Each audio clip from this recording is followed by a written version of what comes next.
நாடு முழுவதும் பல குற்ற சம்பவங்கள் நடந்துக்கிட்டு தான் இருக்கு. காவல்துறையினரும் விசாரிச்சுக்கிட்டு தான் இருக்காங்க. அது மாதிரியான பல குற்ற சம்பவங்களின் தொகுப்பு தான் நிகழ்தகவு.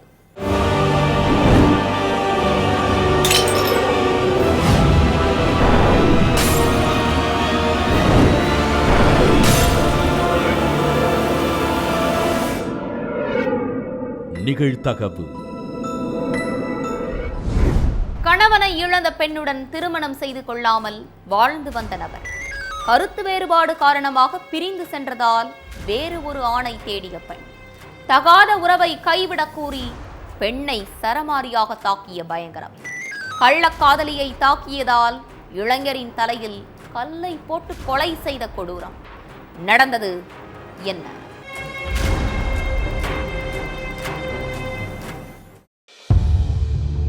வழக்கம் போல பெரும்பாக்கம் பகுதி பொதுமக்கள் நடமாட்டத்தோட பரபரப்பா இருந்திருக்கு. வேலைக்கு போறதுக்காக பொதுமக்கள் அங்குள்ள பஸ் ஸ்டாண்டுக்கு வந்திருக்காங்க. அப்போ அங்கிருந்த இருக்கையில பழனிசாமிங்கிறவரு முகம் சிதஞ்சு போய் உயிரிழந்து கிடந்தார். அதை பார்த்து அங்கிருந்த ஒருத்தர் போலீஸ் ஸ்டேஷனுக்கு போன் பண்ணி தகவலை சொல்லி இருக்கார். உடனே ஸ்பாட்டுக்கு வந்த போலீஸ் சடலத்தை மீட்டு போஸ்ட்மார்ட்டத்துக்கு அனுப்பி வச்சாங்க. அப்புறம் அங்க கிடந்த பழனிசாமியோட செல்போனை கைப்பற்றிய போலீஸ் யார் யார்கிட்ட இருந்து பழனிசாமிக்கு கடைசியா போன் கால் வந்திருக்குன்னு ஆய்வு பண்ணாங்க.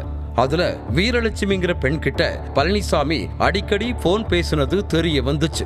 அப்புறம் வீரலட்சுமியோட அட்ரஸ கண்டுபிடிச்ச போலீஸ் அவங்க வீட்டுக்கு போய் நடந்ததை சொல்லியிருக்காங்க. அதை கேட்டு அதிர்ச்சியான வீரலட்சுமி, பழனிசாமி என்னோட நண்பர், அவரு ரொம்ப நல்லவர், அவரை இப்படி கொலை பண்ணவங்களை சும்மா விடக்கூடாதுன்னு சொல்லி அழுது இருக்காங்க. ஆனா போலீஸுக்கு அவங்க மேல மைல்டா ஒரு டவுட் இருந்திருக்கு. இதனால போலீஸ் வீரலட்சுமியோட நடவடிக்கையையும் தொடர்ந்து கண்காணிச்சுட்டு இருந்தாங்க.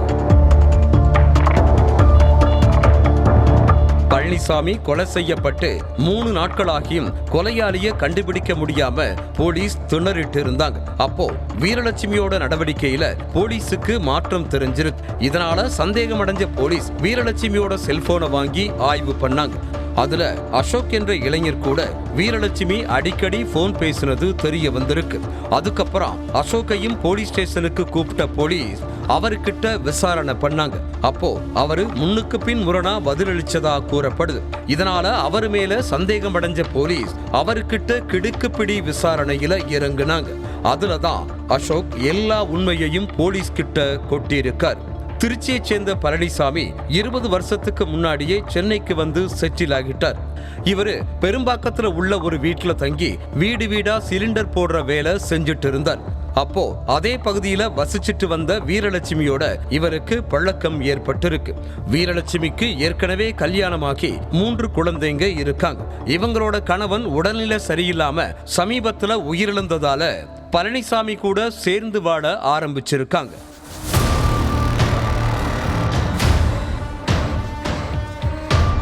ஆரம்ப கட்டத்துல 2 பேரும் மாறி மாறி பாசத்தை பொழிஞ்சுக்கிட்டு வாழ்ந்துட்டு இருந்தாங்க. ஆனா அது ரொம்ப நாள் நீடிக்கல.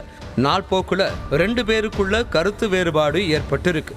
இதனால 2 பேரும் பிரிஞ்சு தனித்தனியா வாழ்ந்துட்டு இருந்தாங்க. பெரும்பாக்கத்துல இருந்து கோவிலம்பாக்கத்துக்கு குடிபோன பழனிசாமிக்கு அதே ஏரியாவில் உள்ள ரேகாங்கிற பொண்ணோட பழக்கம் ஏற்பட்டிருக்கு.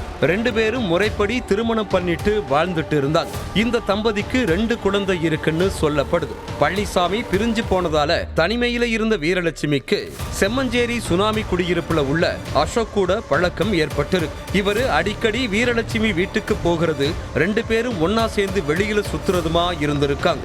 இந்த விஷயம் பழனிசாமி காதுக்கு போயிருக்கு.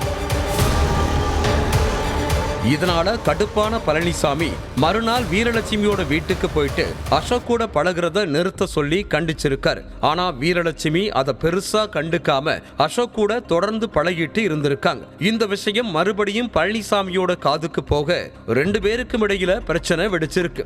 இதனால கோபமான வீரலட்சுமி போலீஸ் ஸ்டேஷன்ல பழனிசாமி மேல கம்ப்ளைண்ட் பண்ணிருக்காங்க. போலீஸும் 2 தரப்பையும் கூப்பிட்டு விசாரணை பண்ணாங்க.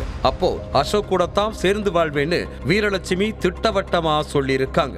இதனால கடுப்பான பழனிசாமி, எனக்கும் வீரலட்சுமிக்கும் இனி எந்த சம்பந்தமும் இல்ல, அவங்கள நான் டிஸ்டர்ப் பண்ண மாட்டேன்னு எழுதி கொடுத்துட்டு போயிருந்தார்.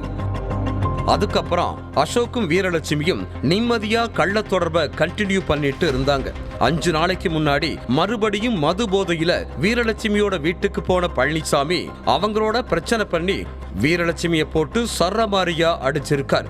இதனால முகத்துல பலத்த காயம் ஏற்பட்டு வீரலட்சுமி ஹாஸ்பிட்டல்ல அட்மிட் ஆனாங்க.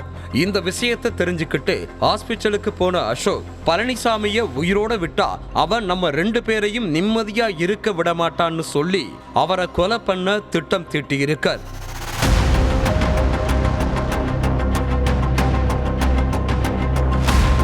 சம்பவத்தன்னைக்கு பழனிசாமி பெரும்பாக்கம் பஸ் ஸ்டாண்ட்ல உட்கார்ந்துட்டு இருந்தார். அப்போ அங்க வந்த அசோக், வீரலட்சுமி உன்னைய பிடிக்கலன்னு ஏற்கனவே சொல்லிட்டா, அப்புறம் எதுக்கு நீ அவளை டார்ச்சர் பண்றன்னு கேட்டிருக்கார். இதுக்கு பழனிசாமி தகாத வார்த்தையால அசோக்க திட்டிருக்கார்.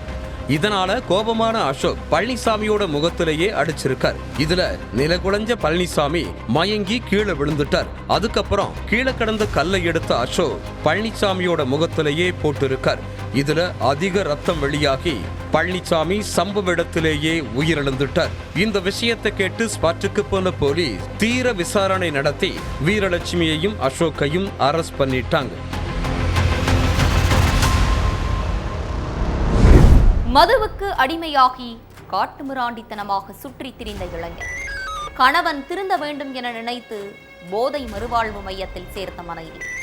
மறுவாழ்வு மையத்தில் சேர்க்கப்பட்ட ஒரே வாரத்தில் அரங்கேறிய கொடூரம். நடந்தது என்ன?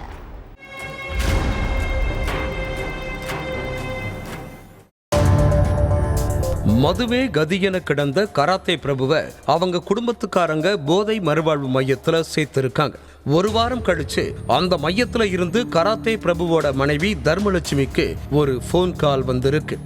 உங்க கணவர் திடீர்னு உயிரிழந்துட்டாரு, அவரோட உடல் மோரை பகுதியில உள்ள ஒரு பிரைவேட் ஹாஸ்பிட்டல்ல இருக்குதுன்னு சொல்லியிருக்காங்க. இதை கேட்டு அதிர்ச்சியான தர்மலட்சுமி உடனடியா ஹாஸ்பிட்டலுக்கு போயிட்டு என் கணவர் எப்படி இறந்தாருன்னு கேட்டு இருக்காங்க. அதுக்கு அந்த மையத்தின் உரிமையாளர் லாசர் சரியா பதில் சொல்லாம இருந்திருக்கார். இதனால கோபமான தர்மலட்சுமி போலீஸ் ஸ்டேஷனுக்கு போன் பண்ணி தகவல் சொல்லி இருக்காங்க. உடனே ஸ்பாட்டுக்கு வந்த போலீஸ் சடலத்தை போஸ்ட்மார்ட்டத்துக்கு அனுப்பி வச்சாங்க. மறுநாள் வெளியான போஸ்ட்மார்ட்டம் ரிப்போர்ட்ல கராத்தே பிரபுவோட உடல் ஃபுல்லா காயங்கள் இருக்குதுன்னு குறிப்பிடப்பட்டிருந்துச்சு.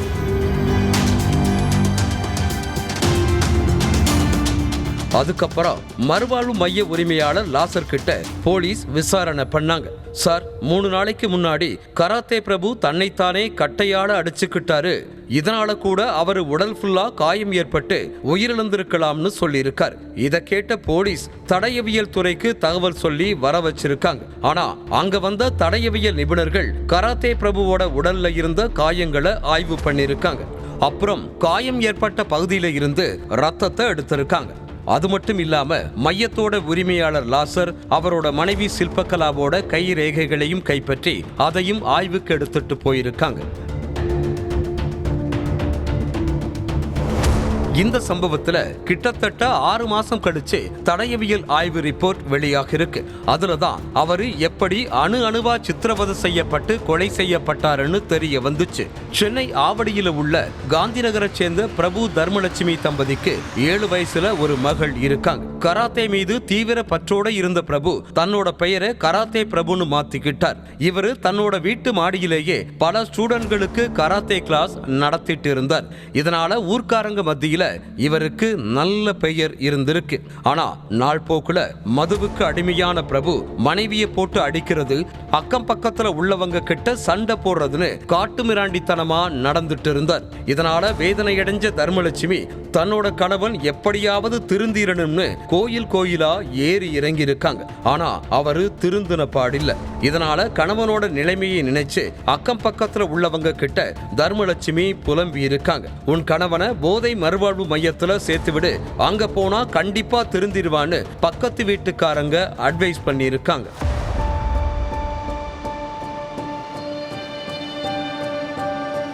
இதனால அவங்க குடும்பத்துக்காரங்க அவரை மோரை பகுதியில் உள்ள கிரேட் லைஃப் ஃபவுண்டேஷன் போதை மறுவாழ்வு மையத்துல சேர்த்திருக்காங்க. அங்கிருந்தவங்க கிட்டையும் கராத்தே பிரபு காட்டுமிராண்டித்தனமா நடந்திருக்கார். இதனால கோபமான லாசரும் அவரது மனைவி சில்பகலாவும் பிரபுவோட கை கால கயிறு வச்சு கட்டி போட்டு இருக்காங்க. அப்புறம் கட்டைய வச்சு அடிச்சு சித்திரவதை பண்ணிருக்காங்க. கை காலில் இருந்த கயிற்றை அவிழ்த்து விடாததால உணவு அருந்த முடியாமலும் தண்ணீர் குடிக்க முடியாமலும் இவ்வளவு ஏன் சிறுநீர் கூட கழிக்க முடியாமலும் அவதி அடைஞ்சிருக்கார். மறுநாள் காலையில கராத்தே பிரபு சுய நினைவு இல்லாம கிடந்திருக்கார். அதை பார்த்தா அங்கிருந்தவங்க அவரை பக்கத்துல உள்ள பிரைவேட் ஹாஸ்பிட்டல்ல சேர்த்திருக்காங்க. அங்க சிகிச்சை அளித்த டாக்டர்கள் அவரு ஏற்கனவே உயிரிழந்துட்டதா சொல்லி இருக்காங்க. அதுக்கப்புறம் தடயவியல் துறை நிபுணர்கள் பிரபுவோட உடல்ல ஆய்வு பண்ணாங்க. அதுல அவர் உடம்புல லாசரோட கைரேகையும் சில்பகலாவோட கைரேகையும் பதிவாகி இருந்துச்சு. அதை வச்சு அவங்க 2 பேரையும் பிடிச்சு விசாரிச்சப்போ அவங்க நடந்த எல்லாத்தையும் சொல்லி இருக்காங்க. அதுக்கப்புறம் லாசரையும் மனைவி சில்பகலாவையும் போலீஸ் அரெஸ்ட் பண்ணிட்டாங்க. நண்பர்களுடன் அமர்ந்து மது அருந்திய இளைஞர், கூடவே இருந்த நண்பர்களே கடப்பாக்கல்லால் அடித்துக் கொன்ற கொடூரம். போலீசில் சிக்காமல் இருக்க சடலத்தை தரதரவென இழுத்து சென்று நடுத்தெருவில் வீசிய பயங்கரம். நெருங்கி பழகிய நண்பர்களே யமனாக மாறியது ஏன்? கொலையாளிகள் சிக்கியது எப்படி?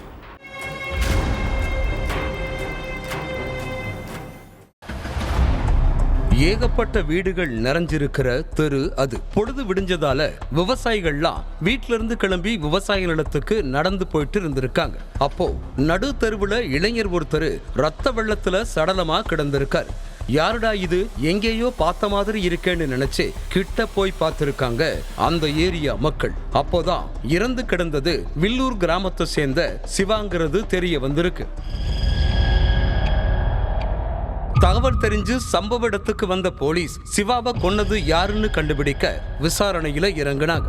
இதுக்கிடையில சிவாவோட மனைவியும் சம்பவ இடத்துக்கு வந்து கணவரோட சடலத்தை பார்த்து கதறி அழுதாங்க. சிவாவோட மனைவி கொஞ்சம் சமாதானம் ஆனதுக்கு அப்புறம் போலீஸ் அவங்க கிட்ட விசாரிச்சிருக்காங்க. அப்போ நைட் 9 மணிக்கு செல்லப்பாண்டி வீட்டுக்கு போறதா சொல்லிட்டு போனாரு சார். அதுக்கப்புறம் நைட் ஃபுல்லா வீட்டுக்கு வரவே இல்லைன்னு சொல்லி இருக்காங்க. சில சமயம் ஃப்ரெண்ட்ஸ் கூட குடிச்சிட்டு அவங்க வீட்டிலேயே படுத்து தூங்கிருவாரு. அதே மாதிரி தான் இன்னைக்கும் போதையில படுத்து தூங்கி இருப்பாருன்னு நினைச்சோம் சார். ஆனா இப்படி நடக்கும்னு கனவுல கூட நினைச்சு பார்க்கலன்னு சிவாவோட மனைவி போலீஸ் கிட்ட கதறி அழுதுகிட்டே சொல்லி இருக்காங்க.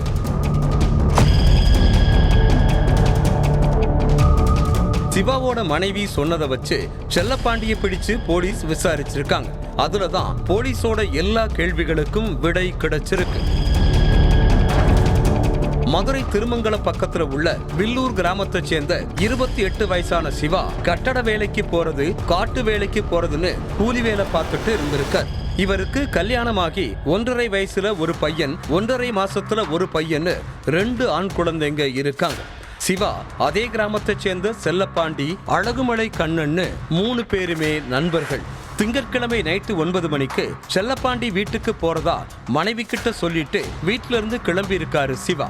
அன்னைக்கு நைட்டு சிவா, செல்லப்பாண்டி, அழகுமலை கண்ணன்னு 3 பேரும் சேர்ந்து செல்லப்பாண்டி வீட்டுல வச்சு மது குடிச்சிருக்காங்க. ஒரு கட்டத்துல 3 பேருக்குமே மது போதை தலைக்கேறி இருக்கு. அந்த நேரம் பார்த்து சிவா செல்லப்பாண்டி கிட்ட செலவுக்கு பணம் வேணும்னு சொல்லி கேட்டதாகவும், ஆனா செல்லப்பாண்டி என்கிட்ட பணமெல்லாம் இல்லைன்னு சொல்லி கடன் கொடுக்க மறுத்ததாகவும் சொல்லப்படுது. இத்தனை வருஷமா ஒண்ணாமண்ணா பழகுறோம், ஆத்திர அவசரத்துக்கு கூட பணம் கொடுக்க மாட்டியான்னு சிவா கேட்டதாகவும், பணம் இருந்தா கொடுத்துருவேன், ஆனா என்கிட்ட சுத்தமா பணம் இல்லைன்னு செல்லப்பாண்டியன் சொன்னதாகவும் சொல்லப்படுது.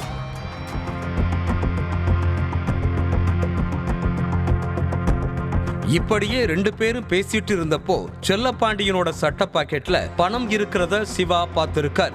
உடனே செல்லப்பாண்டியனோட பாக்கெட்ல இருந்து அந்த பணத்தை எடுத்துக்கிட்ட சிவா, இத நான் வச்சுக்கிறேன், 2-3 நாள்ல திரும்ப கொடுத்துறேன்னு சொல்லி இருக்கார்.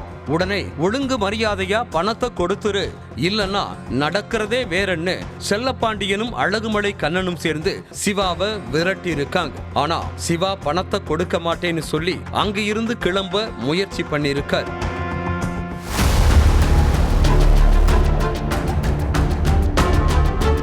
அடுத்து அவங்களுக்குள்ள கடும் வாக்குவாதம் ஏற்பட்டிருக்கு. அடுத்த கொஞ்ச நேரத்துல செல்லப்பாண்டியனும் அழகுமலை கண்ணனும் சேர்ந்து வீட்டு வாசல்ல கிடந்த கடப்பாக்கல்லை எடுத்து சிவாவோட தலையிலேயே ஓங்கி அடிச்சிருக்காங்க. இதுல பலத்த காயமடைஞ்ச சிவா சம்பவ இடத்திலேயே சுருண்டு விழுந்து உயிரிழந்துட்டார்.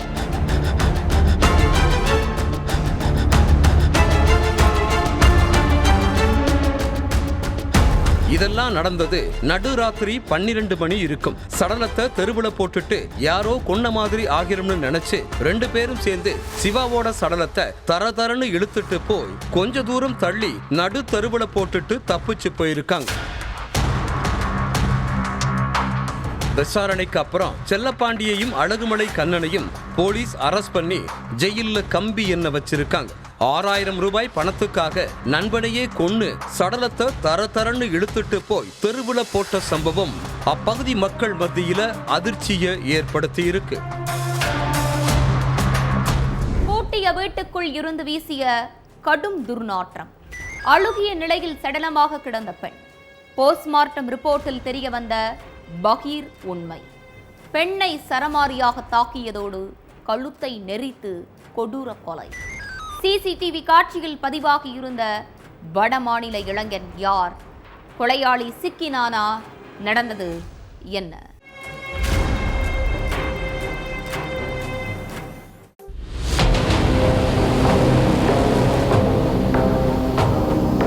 கொளத்தூர் தனம்மாள் நகர்ல 100க்கும் மேற்பட்டவங்க குடும்பத்தோட வாழ்ந்து வர்றாங்க. ரொம்பவே அமைதியா இருக்கிற அந்த ஏரியா 21ஆம் தேதி நைட்டு வழக்கத்திற்கு மாறா ஒருவித பரபரப்பாவை காணப்பட்டுச்சு. ஒரு வீட்டை சுத்தி போலீஸ் மக்கள்னு கூட்டமா நின்னுட்டு இருந்தாங்க. ஏன்னா 1 மாசத்துக்கு முன்னாடி தனம்மாள் நகருக்கு குடி வந்த சரஸ்வதிங்கிற பெண் அவங்க வீட்டுல மர்மமான முறையில உயிரிழந்து கிடந்ததுதான் இந்த பரபரப்புக்கு காரணம். 21ஆம் தேதி நைட்டு சரஸ்வதி வீட்டில இருந்து துர்நாற்றம் வீசி இருக்கு. எலி ஏதாவது செத்து போயிருக்கும்னு அக்கம் பக்கத்துல உள்ளவங்க அத பெருசா கண்டுக்கல. ஆனா நேரம் போக போக பயங்கர துர்நாற்றம் வீச ஆரம்பிச்சிருக்கு. அதனால சந்தேகமான மக்கள் சிலர் கொளத்தூர் போலீஸுக்கு போன் பண்ணி தகவல் சொல்லியிருக்காங்க. விஷயத்தை கேள்விப்பட்டதும் ஸ்பாட்டுக்கு வந்த போலீஸ்காரங்க பூட்டப்பட்டிருந்த சரஸ்வதியோட வீட்டு கதவை திறந்தப்ப துர்நாற்றம் குபீர்னு வீசி இருக்கு. சரஸ்வதி உடம்பு முழுக்க ரத்த காயங்களோட அரை நிர்வாணமா அழுகிய நிலையில சடலமா கிடந்திருக்காங்க. சரஸ்வதியோட சடலத்தை மீட்டு பிரேத பரிசோதனைக்காக ஹாஸ்பிட்டலுக்கு அனுப்பி வச்சுட்டு விசாரணையில இறங்குனாங்க போலீஸ். முதற்கட்டமா சரஸ்வதி வீடு முழுக்க சோதனை பண்ணப்ப பெட்ரூம்ல மது பாட்டில்கள், மிக்சர் பாக்கெட், சிகரெட் பாக்கெட்னு இருந்ததை பார்த்திருக்காங்க. அதை எல்லாத்தையும் பார்த்த காவலர்களுக்கு சரஸ்வதியை யாரோ கொலை பண்ணிருக்காங்கிற சந்தேகம் எழுந்திருக்கு. அதன் அடிப்படையிலேயே காவலர்களும் புலன் விசாரணையை ஆரம்பிச்சாங்க. அந்த நேரம் போலீஸ்காரங்களோட சந்தேகத்தை உறுதிப்படுத்துற மாதிரி சரஸ்வதியோட போஸ்ட்மார்ட்டம் ரிப்போர்ட்டும் வந்திருக்கு. அதுல சரஸ்வதி மது குடிச்சிருக்கதாகவும் போதையில இருந்தவங்களை கொடூரமா தாக்கி கழுத்தை நெரிச்சே கொன்னிருக்காங்கன்னு குறிப்பிடப்பட்டிருந்துச்சு. அதுக்கு பிறகு சரஸ்வதி யாரு, அவங்களுக்கு கல்யாணம் ஆகிடுச்சா, கழுத்தை நெரிச்சு கொலை பண்ணது யாருன்னு கண்டுபிடிக்கிற வேலையில ஈடுபட்டாங்க. அதுலதான் அவங்க யாரு, எந்த ஊரை சேர்ந்தவங்க, சரஸ்வதியை கொலை பண்ணது யாருன்னு தெரிய வந்துச்சு. 38 வயசான சரஸ்வதிக்கு சொந்த ஊரு விருத்தாச்சலம். இவங்களோட கணவர் கணேசமூர்த்தி. இந்த தம்பதிக்கு 7 வயசுல ஒரு மகனும் 9 வயசுல ஒரு மகனும் இருக்காங்க. சொந்த ஊர்ல வேலை கிடைக்காததால குடும்பத்தோட சென்னைக்கு வந்த கணேசமூர்த்தி கும்மிடிப்பூண்டி இலங்கை அகதிகள் முகாம்ல வசிச்சுட்டு இருந்தாங்க. அதுக்கு பிறகு கணேசமூர்த்திக்கு லாரி டிரைவர் வேலை கிடைச்சிருக்கு. வேலை விஷயமா அடிக்கடி வெளியூருக்கு போயிருவாரு கணேசமூர்த்தி. வாரத்துல ஒரு நாள் மட்டும்தான் குடும்பத்தோட இருப்பாராம் கணேசமூர்த்தி. இந்த சூழல்ல பசங்களோட இருந்த சரஸ்வதி 1 மாசத்துக்கு முன்னாடி கொளத்தூர் தனம்மாள் நகர்ல ஒரு வீட்டை வாடகைக்கு எடுத்திருக்காங்க. பசங்க 2 பேரும் அகதிகள் முகாம்ல தங்கி படிச்சிட்டு இருக்காங்க. கணேசமூர்த்தி லாரி டிரைவருங்கிறதால எப்போதாவது தான் வீட்டுக்கு வருவார். இதை எல்லாத்தையும் தனக்கு சாதகமா பயன்படுத்திக்கிட்ட சரஸ்வதி பணத்துக்காக பாலியல் தொழில் பண்ண முடிவு பண்ணிருக்காங்க. அதுக்காகத்தான் கொளத்தூர்ல ஒரு வீட்டை வாடகைக்கு எடுத்து தனியா வாழ்ந்து வந்திருக்காங்க. சரஸ்வதிக்கு கஞ்சா, மதுன்னு இப்படி எல்லா போதை பழக்கமும் இருக்கு. நிறைய ஆண்கள் கிட்ட பாலியல் ரீதியா ஆசை வார்த்தை கூறி வீட்டுக்கு வர வச்சு நெருக்கமா இருந்திருக்காங்க. அதுக்கான பணத்தையும் 1 ரூபாய் குறையாம வாங்கிடுவாங்களாம். இப்படியே பல ஆண்களோட நெருக்கமா இருந்து பணம் சம்பாதிக்க ஆரம்பிச்ச சரஸ்வதிக்கு அப்ப தெரியல, நம்ம தேர்ந்தெடுத்த குறுக்கு புத்தியால தான் நம்ம உயிரே போக போகுது அப்படிங்கிறது. 19ஆம் தேதி நைட்டு சரஸ்வதியோட நெருக்கமா இருக்கிறதுக்கு வடமாநில இளைஞன் ஒருத்தன் வந்திருக்கான். கையில் மது பாட்டிலோட போன அந்த இளைஞனும் சரஸ்வதியும் ஒன்னா உட்கார்ந்து மது குடிச்சிருக்காங்க. போதை தலைக்கேறினதுக்கு அப்புறம் வடமாநில இளைஞனும் சரஸ்வதியும் தனிமையில இருந்திருக்காங்க. அப்போ 2 பேத்துக்கும் இடையில வாக்குவாதம் ஏற்பட்டு இருக்கு. ஏன்னா சரஸ்வதி ஏற்கனவே பேசின பணத்தை விட அந்த இளைஞன் குறைவா கொடுத்ததால அந்த இளைஞனை தகாத வார்த்தைகளால பேசி அடிச்சிருக்காங்க. அதனால ஆத்திரமான வடமாநில இளைஞன் சரஸ்வதியை சரமாரியா தாக்கி அவங்கள கழுத்த நெரிச்சு கொன்னிருக்கா. அதோட சரஸ்வதி போட்டிருந்த 2.5 சவரன் தங்க நகையையும் அவங்களோட ஸ்கூச்சியையும் ஆட்டைய போட்டுட்டு எஸ்கேப் ஆகியிருக்கா. அந்த இளைஞன் சரஸ்வதி வீட்டுக்கு வந்ததும் வீட்டுல இருந்து கிளம்புனதும் வச்சு எல்லாத்தையும் அலசி ஆராய்ஞ்சப்பதான் இந்த விஷயம் போலீஸுக்கு தெரிய வந்துச்சு. அடுத்து சிசிடிவி கேமரா காட்சியை வச்சு வடமாநில இளைஞனை ஸ்பெஷல் டீம் அமைச்சு தேடிட்டு இருக்காங்க போலீஸ். வழக்கம் போல் மாட்டு தீவனம் எடுப்பதற்காக தோட்டத்திற்கு சென்ற மூதாட்டி நீண்ட நேரமாகியும் வீடு திரும்பாததால் பதறிப்போன உறவினர்கள் என்னாச்சோ ஏதாச்சோ என மூதாட்டியை தேடி தோட்டத்திற்கு சென்று பார்த்தபோது அதிர்ச்சி. நெற்றியில் காயத்துடன் வாய் மூக்கில் இருந்து ரத்தம் வழிந்தபடி சடலமாக கிடந்த கொடூரம். செல்போன் சிக்னலை வைத்து கொலையாளியை அலேக்காக தூக்கிய காவல்துறையினர். மூதாட்டியை வெறித்தனமாக கொலை செய்தது ஏன்? நடந்தது என்ன?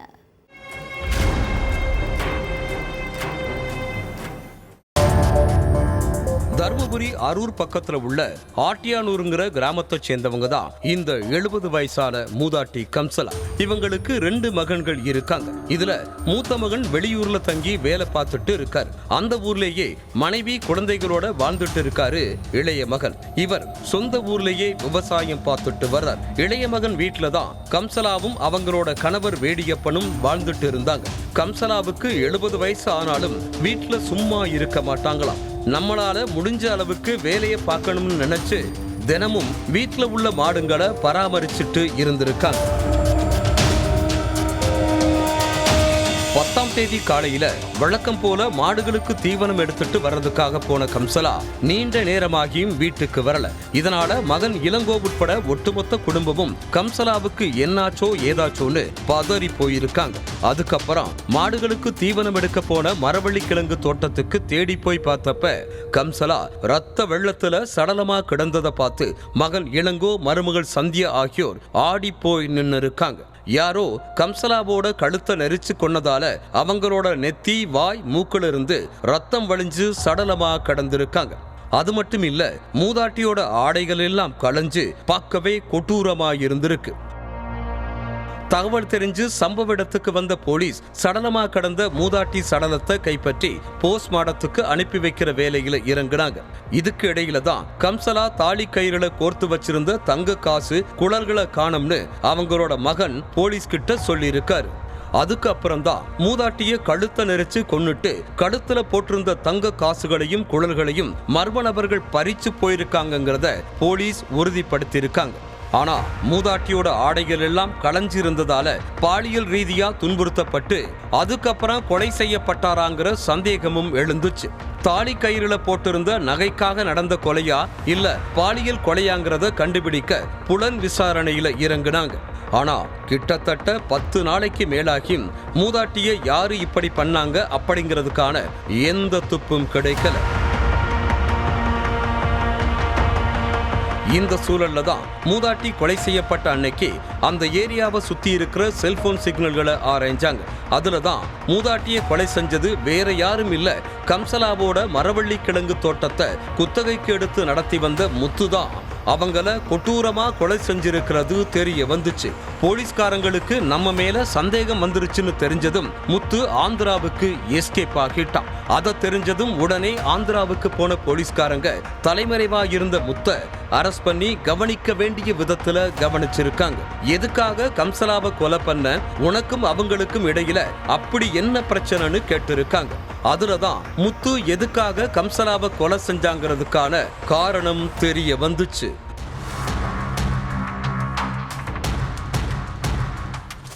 முத்து கொஞ்ச நாளா கடன் பிரச்சனையில சிக்கி தவிச்சிட்டு இருந்திருக்கான். அந்த கடனை அடைக்கிறதுக்கு பல இடங்கள்ல கடன் கேட்டிருக்கான் முத்து. ஆனா அவன் ஏற்கனவே வாங்கின கடனை முறையா கொடுக்காததால முத்துவுக்கு பணம் கொடுக்க மறுப்பு தெரிவிச்சிருக்காங்க. அது மட்டும் இல்லாம வேடியப்பன் கிட்ட இருந்து முத்து 50,000 ரூபாயை கடனா வாங்கி இருக்கான். அத கம்சலா கேட்டுட்டே இருந்திருக்காங்க. கடன் கழுத்த நெரிச்சதுல மன உளைச்சலுக்கு ஆளாகி இருக்கான். அந்த நேரம்னு பார்த்து தோட்டத்துல மாட்டு தீவனம் எடுக்க போயிருக்காங்க கம்சலா. அப்போ அவங்கள பார்த்த முத்துவுக்கு மூதாட்டி கழுத்துல போட்டிருந்த தங்கம் கண்ணை உறுத்தி இருக்கு. அந்த நகைக்காக கம்சலாவோட கழுத்தை வெறித்தனமா நெரிச்சிருக்கா. அதுல கம்சலாவுக்கு மூக்கு வாயில இருந்து அதிகப்படியான ரத்தம் வெளியேறி சம்பவ இடத்திலேயே அவங்க உயிரிழந்துட்டாங்க. அதுக்கு பிறகு கம்சலா தாலி கயிறுல போட்டிருந்த தங்க காசுகளையும் குழல்களையும் ஆட்டைய போட்டுட்டு எஸ்கேப் ஆகியிருக்கான் முத்து. இந்த மொத்த உண்மைகளையும் முத்து ஒண்ணு விடாம வாக்குமூலத்துல சொல்லியிருக்கான். அடுத்து முத்து மேல கொலை வழக்கு பதிவு பண்ண போலீஸ்காரங்க அவனை நீதிமன்றத்துல ஆஜர்படுத்தி சிறையில அடைச்சிட்டாங்க. மனைவி மகளுடன் இருசக்கர வாகனத்தில் சென்று கொண்டிருந்த சமையல் மாஸ்டர் நடுரோட்டில் கிடந்த தென்னை மட்டை மீது மோதிய இருசக்கர வாகனம். நிலை தடுமாறி கீழே விழுந்தவரை கண்மூடித்தனமாக வெட்டி கொன்ற கொடூரம். சமையல் மாஸ்டரின் 3 வயது குழந்தை சொன்ன ஒற்றை விஷயத்தால் தலைகீழாக மாறிய வழக்கு. நடந்தது என்ன?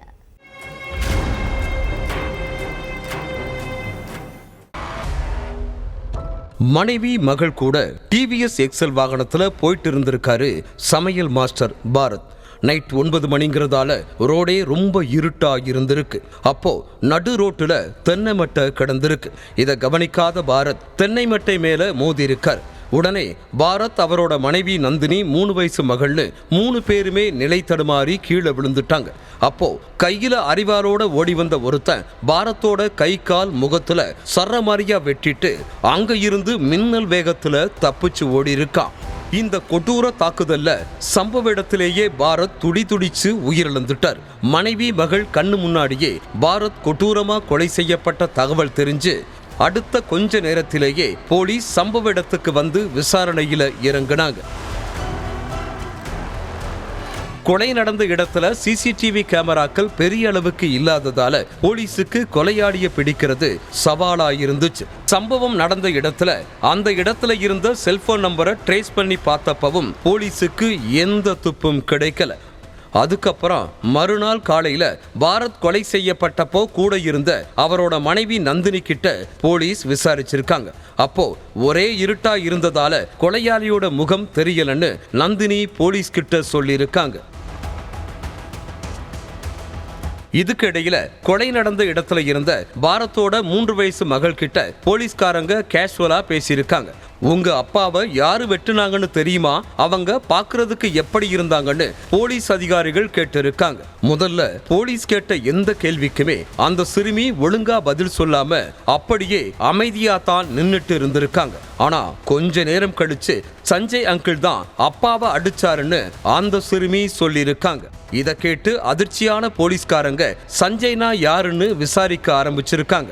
பாரத்தோட வீட்டு பக்கத்துல குடியிருந்து வர்றவர் பேர் தான் சஞ்சய்ங்கிறது போலீஸுக்கு அதுக்கப்புறம் தான் தெரிய வந்திருக்கு. சஞ்சயோட போட்டோவை சிறுமி கிட்ட காட்டி கேட்டப்பவும் அந்த சிறுமி கரெக்டா அடையாளம் காட்டியிருக்காங்க. அடுத்து எதுவுமே நடக்காத மாதிரி வீட்டுல ஹாயா படுத்திருந்த சஞ்சயை பிடிச்சு போலீஸ் அவங்க பாணியில விசாரிச்சிருக்காங்க. அப்போதான் பாரத் கொலைக்கான பின்னணி என்னங்கிறது வெளிச்சத்துக்கு வந்திருக்கு. வேலூர் ஒடுகத்தூர் பக்கத்துல உள்ள குப்பம்பாளையத்தை சேர்ந்த 36 வயசான பாரத் கேட்டரிங் படிச்சுட்டு சென்னை தாம்பரத்துல உள்ள ஒரு ஹோட்டல்ல சமையல் மாஸ்டரா வேலை பார்த்துட்டு இருந்தார். இவருக்கும் பெங்களூரை சேர்ந்த 30 வயதான நந்தினிக்கும் கடந்த சில வருஷங்களுக்கு முன்னாடி கல்யாணம் நடந்திருக்கு. இந்த தம்பதிக்கு 4 வயசுல ஒரு மகள், 3 வயசுல ஒரு மகள்னு மொத்தம் 2 பெண் குழந்தைகள் இருக்காங்க. கடந்த சில வருஷமா பாரத் மட்டும் தாம்பரத்துல தங்கி வேலை பார்த்துட்டு இருந்தார். மனைவியும் குழந்தைகளும் குப்பம்பாளையத்துல தான் இருந்திருக்காங்க. கடந்த சில நாட்களுக்கு முன்னாடி தான் மனைவி குழந்தைகளையும் தன் கூடவே தாம்பரத்துக்கு கூப்பிட்டு போய் அங்க வீடு வாடகைக்கு எடுத்து வசிச்சுட்டு இருந்திருக்கார்.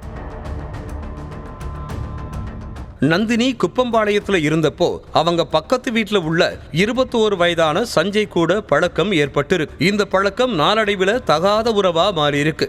இந்த விஷயம் தெரிஞ்சு பாரத் மனைவியை கண்டிச்சதாவும் இந்த பிரச்சனை காரணமாதான் மனைவி பிள்ளைங்களை தன் கூடவே தாம்பரத்துக்கு கூப்பிட்டு போனதாகவும் சொல்லப்படுது. பாரத் நந்தினிய தாம்பரத்துக்கு கூட்டிட்டு போனதால காதலன் சஞ்சய பார்க்க முடியாம போயிருக்கு. இதனால கடுப்பான நந்தினி காதலன் சஞ்சய் கூட சேர்ந்து கணவன் பாரத்தை கொல்ல திட்டம் போட்டு இருக்காங்க. கடந்த 20ஆம் தேதி பாரத் தன்னோட மனைவி பிள்ளைங்களை கூப்பிட்டு சொந்த ஊரான குப்பம்பாளையத்துக்கு போயிருக்காரு. அடுத்து 21ஆம் தேதி நைட்டு மனைவி நந்தினியையும் 3 வயசு மகளையும் எக்ஸல் வண்டியில குருவராஜா பாளையத்துல உள்ள கடைக்கு கூப்பிட்டு போயிருக்காரு. அடுத்து நைட்டு 9 மணிக்கு 3 பேரும் வீட்டுக்கு போயிட்டு இருந்திருக்காங்க. இந்த தகவலை நந்தினி தன்னோட காதலன் சஞ்சய் கிட்ட சொல்லியிருக்காங்க.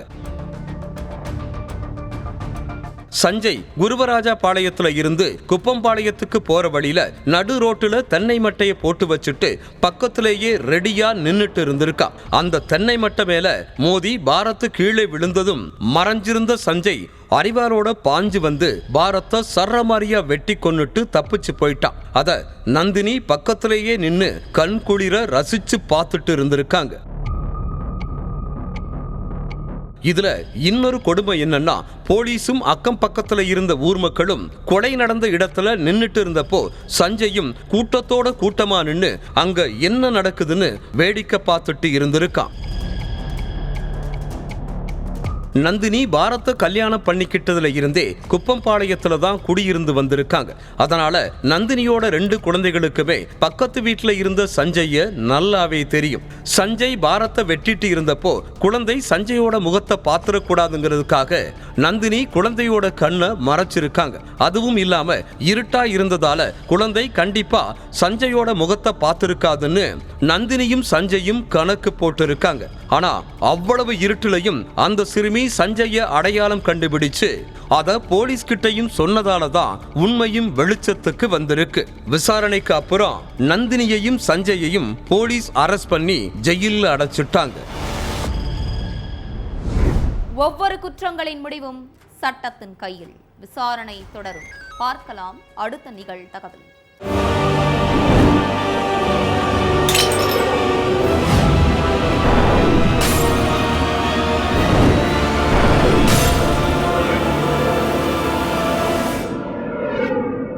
நிகழ்தகவு.